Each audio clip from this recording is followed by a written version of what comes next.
honourable member, Ms. Volda Lawrence. Thank you, Mr. Speaker. Mr. Speaker, as I rise to add to the motion before the House, amendment of Standing Order number 82, Public Accounts Committee, under the hand of the Honorable Gail Teixeira. Allow me, Mr. Speaker, to thank all those persons who would have expressed sentiments of my return to the office. Thank you very much, of MP. Thank you very much. And let me say to you and to the nation at large that I am grateful that we do have a Rights of the Child Commission that protects our children. And secondly, Mr. Speaker, to let them know that I certainly will continue to work in the best interest of the people of Guyana and of my party. Mr. Speaker, having said that, I stand here to say to this House that today is not a good day for Public Accounts Committee of the Parliament of Guyana. And I said that having had the privilege of serving on that committee for over a decade and serving with persons, some whom are in this House today and some who would have left the House for other pastures. Mr. Speaker, I don't know why I'm having competition on the floor. I absolutely don't know. But let me just say, Mr. Speaker, that over the several years, we may not have started off on the Public Accounts Committee to operate in a bipartisan way. But we certainly did find our way. We found our way whereby, Mr. Speaker, we were able as a country to stand out, not only in this region, but across the Americas, as one of the parliaments with the best Public Accounts Committee, which operated in a bipartisan manner. And so as I sit here, I read the motion, but then I heard the speakers before me, and I became a little confused as to what we were debating. Out of the many speakers today, I thought we were debating the Public Accounts Committee's report. And so it was two speakers on the other side who really tell us why we are here debating this motion. The Honorable Teixeira and the Honorable Edghill. While the motion says that we must seek to bring the quorum of the Public Accounts Committee in tandem with that of the Management Committee, so that we can be able, Mr. Speaker, to ensure that both sides have a say in the decision making. One, from the PMC in terms of the parliamentary business, and on the PAC in terms of the Auditor General's report and any other matter that is before the Public Accounts Committee. But the crux of the matter, Mr. Speaker, has to do with a decision that was taken at the 26th meeting of the Public Accounts Committee. That is why we're here with this motion. Nothing else.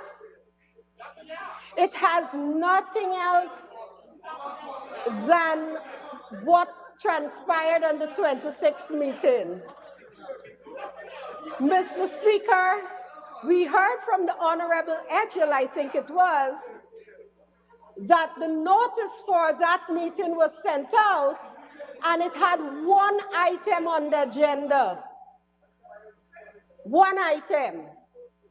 And that item was to discuss payment of gratuity to the persons who served on the Public Procurement Commission. Mr. Speaker,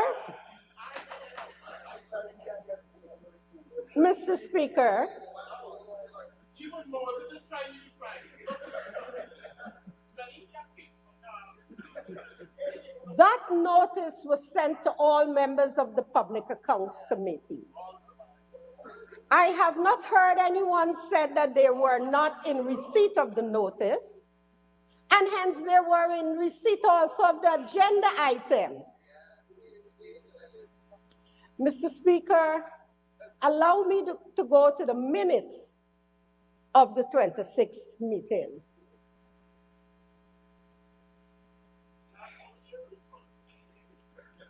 Mr. Speaker, it says that the chairman of the Public Accounts Committee, Mr. Jermaine Figuera, MP, was in place, and other members for the People's Progressive Party, Civic PPPC, were Honorable Gail Teixeira, MP, Minister of Parliamentary Affairs and Governance, Government Chief Whip, participated virtually. Honorable Bishop Juan Edgell, Minister of Public Works, participated virtually. Mr. Sanjeev Dattadin participated virtually. And then it had Mr. Honorable Siraj, Honorable Mahadio there. Mr. Speaker, it also goes on to say that present were from a Partnership for National Unity, Alliance for Change, Mr. David A. Patterson, Ms. Doretta Fernandes, Mr. Ganesh Maipal, all honorable members. But also at that meeting were advisors, Mr. Deodat Sharma, Auditor General, Mr. Sukrishna Lal Pasha, Finance Secretary, participated virtually. Ms. Jennifer Chapman, Accountant General, participated virtually. And then you have the officers of the Auditor General and the clerks, etc. What we ought to take note of, however, Mr. Speaker, is the details. You know, it's the details. It says at item 3, circulation of documents. The following documents had been circulated prior to the meeting. 1, notice of the 26th meeting dated November 20, 2021, and 2, letter dated November 25th, 2021. And Mr. Speaker, this is where the crux is, because it says that the letter dated November 25th, 2021, from Mr. S. Pasha, Finance Secretary, gratuity for members of the Public Procurement Commission. So the matter at hand, Mr. Speaker, end of quote here, I'll come back to this. The matter at hand that we are hearing why this motion was brought to ensure that the government side is always present whenever there is a holding of the Public Accounts Committee. According to the members on the other side, it's because the Public Accounts Committee, in the absence of government members, agreed to pay the persons who were commissioners on the Public Procurement Commission gratuity. That's the crux of it. And they're saying that they had no right to do so. They had no right to do so because what they would have done is violated the Constitution, violated. I'm coming to it. I'm coming to it. Oh, I'm coming to it. I am coming to it, sir. That they have ensured that without consent, that they have placed a burden on the consolidated fund for which they don't have any right to do. Well, sir, if they don't have a right to do it, then we would expect that if the finance secretary receives a letter from the Public Procurement Commission requesting the body which has the authority to negotiate with it, its gratuity, payments and allowances, etc., then the finance secretary should have so advised the chair of the Public Accounts Committee, but he didn't do so because he too was a member of the PPC. So to come here and beat up on the opposition to say that they use their numbers on the Public Accounts Committee to give these members gratuity because no government member was there. Come on, Mr. Speaker. The finance secretary is a creature of the Minister of Finance. So how can the finance secretary send a letter which ought not to be sent according to the members on the other side? And I wish she would stop shouting, Mr. Speaker, so that I can continue to speak. I have the floor. Mr. Speaker, let me go on to justify what I'm saying, because in the very minutes we see listed here, noted is the, what I'm talking about? I'm asking you to go to the minutes. Go to the minutes. Yes, and I'm not here to talk about what is in the Auditor General report, honorable member. I'm here to speak to the motion and what is being implied on the floor, that it is the opposition who is trying to ensure that they do things behind the back of the government members.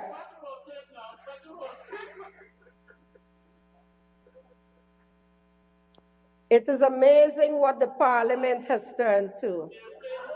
It is truly amazing. It is amazing.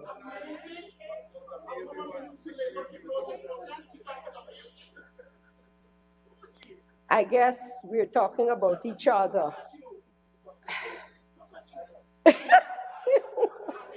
Mr. Speaker, just bear with me a minute.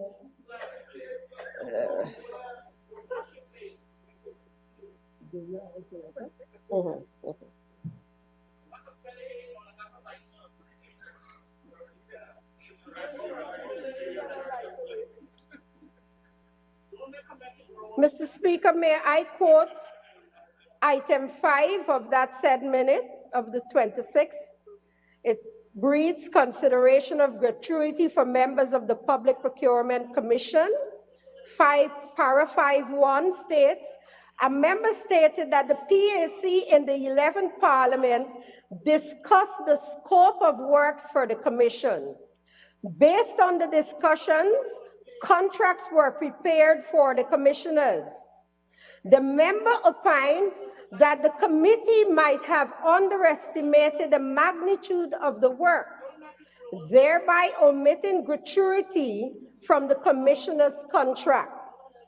Members thereafter supported the request for the payment of gratuity to the commissioners. The chairperson indicated that the issue should be addressed in keeping with Article 212(z)(8) of the Constitution of Guyana, which states that, and I quote, "The emoluments and allowances payable to the members of the Commission shall be determined by the Public Accounts Committee in consultation with the Commission," end of quote. In addition, Article 149B of the Constitution of the Republic of Guyana stipulates that, and I quote, "Every public sector worker shall enjoy an absolute and enforceable right to any person, pension, or gratuity granted to him or her under the provision of any law or collective agreement of any kind whatsoever," end of quote. Following a discussion that ensued, the committee agreed that gratuity for the commissioners of the previous Public Procurement Commission should be paid at a rate of 22.5% per month, retroactive from 2016 to 2020, end of quote. Mr. Speaker, as we heard from the members on the other side, that what the PAC did at that meeting was one that the opposition sought to take advantage of the absence of government members. And as a result of them passing that which I've read, that they have acted in contravention of their purpose. And that is, they have placed a burden on the consolidated fund. And they have no right to do so.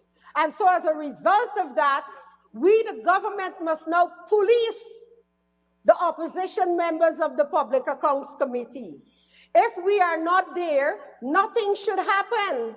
Well, I want to say, Mr. Speaker, to the people of Guyana, that today they will pass the motion, but Guyana would have taken a step backward from progress. And let me also say to those members on the other side that the Public Accounts Committee is a committee which examines the work of all ministries in terms of their spending after the fact. After the fact. And as time rolls on, from time to time, you will find the opposition scrutinizing their own term in office. And that doesn't happen in Guyana alone. It happens all over the world where there are public accounts committees. And in other instances, they will be examining that of the government of the day. That does not happen in Guyana alone. That happens all over the world in all public accounts committees. But I do agree with the chair of the Public Accounts Committee, the Honorable Mr. German Figuera, when he asked the question, why is it that the mover of the motion, who is a member of the Public Accounts Committee, did not seek to have this matter discussed at the Public Accounts Committee, instead of bringing it to the National Assembly where there is a majority, and so we can have this tit for tat. You did this when you were in office, and you did that when you were in office. Because that is what we heard here today. And we did not hear a clarion call to say, look, this decision that is taken by the Public Accounts Committee, we need to review it. We didn't hear that. But you know what? When this 12th Parliament began, His Excellency the President came to this Parliament and he asked that we seek to work together, that we will have differences, but we must put the country first. Comrade Speaker, I'm asking today,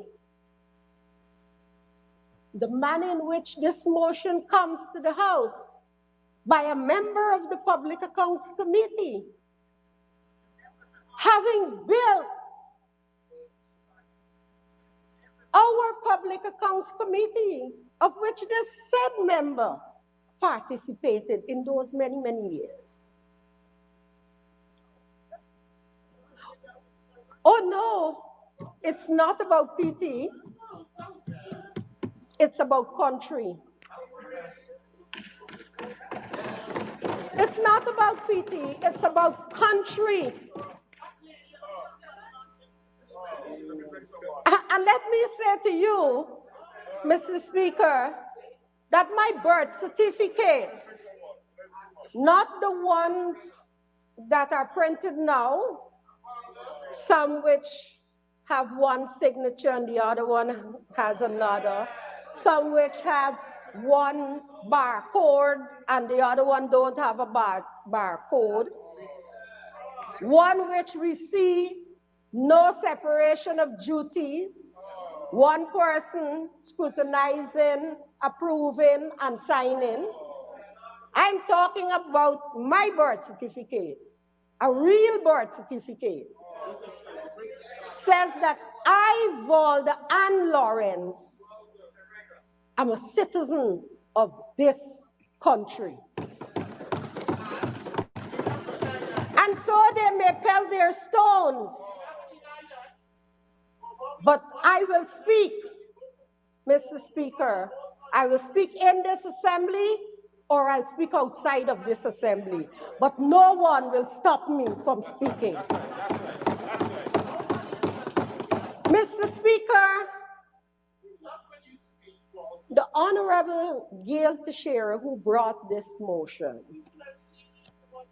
and asks that we give consent to restructure the Public Accounts Committee's quorum as that of the PMC.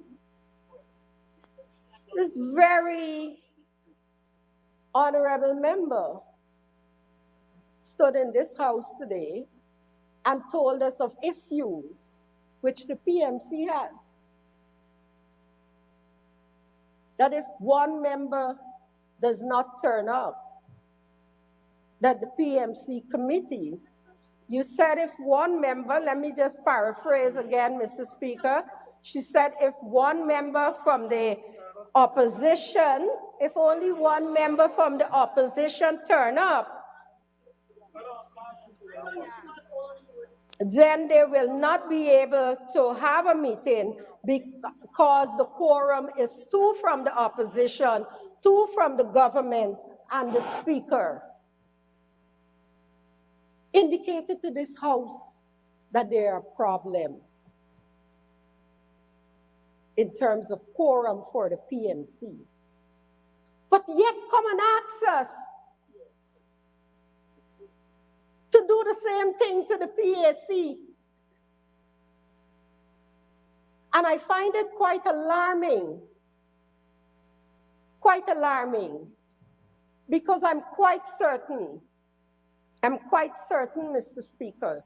You see, the PAC committee, Mr. Speaker, it's a committee where we, all of us, whether you're in government or out of government, you get to sit and watch how the system can be manipulated, how the regulations can be abused and the laws can be set aside. And then at the end of the day, the minister gets the blame. And so at the Public Accounts Committee, over the many years, those of us who sat there and recognized that, we understood that there's no sense this thing be a PPP and an opposition story or an opposition and an APNU AFC story. When we come to PAC, we have to put the country first. And we built on that. We built on that. Both sides of the house, we built on that, Mr. Speaker. And I have always been proud to be a member of the Public Accounts Committee of the Parliament of Guyana. And so, Mr. Speaker, I ask the honorable member, why are we here with this? Why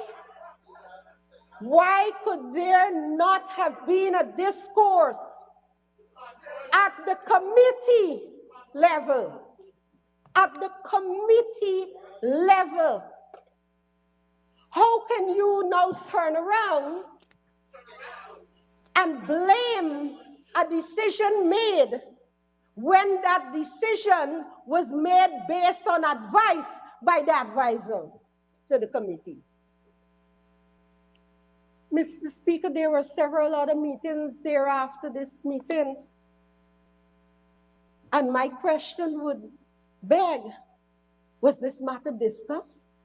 Was it brought up when the minutes were read at the next meeting? Why is it that we are here discussing one of the pillars of our parliament, where we should be adding more blocks to it and going higher instead of tearing down what was already built? Mr. Speaker,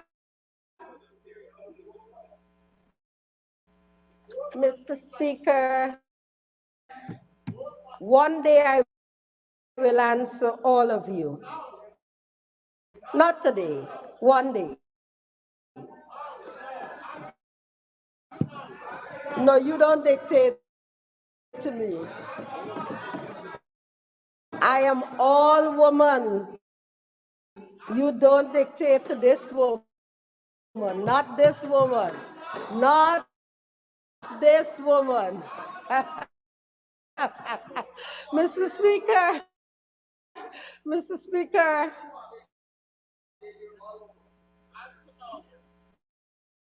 the work of the Public Accounts Committee to all of us, because we are a very young nation and we have much to do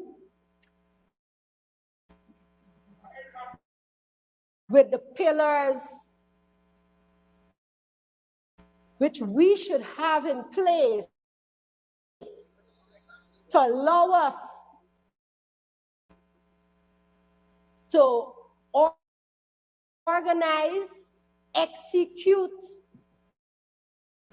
and scrutinize the work that we do, especially when we're spending taxpayers' money. We need to build on it, Mr. Speaker, not break it down. We need to improve on it, not fight among ourselves about that, because persons will use it against all of us in here, irrespective of where we sit. They will use it, Mr. Speaker. And so, what is it that we are going to achieve by ensuring that the Public Accounts Committee cannot sit unless there are members from the government side present. What we will achieve, Mr. Speaker, what will we achieve given the history of the PMC? Mr. Speaker, I cannot support this motion because it does not take our country forward, rather it takes it backward. Thank you, Mr. Speaker.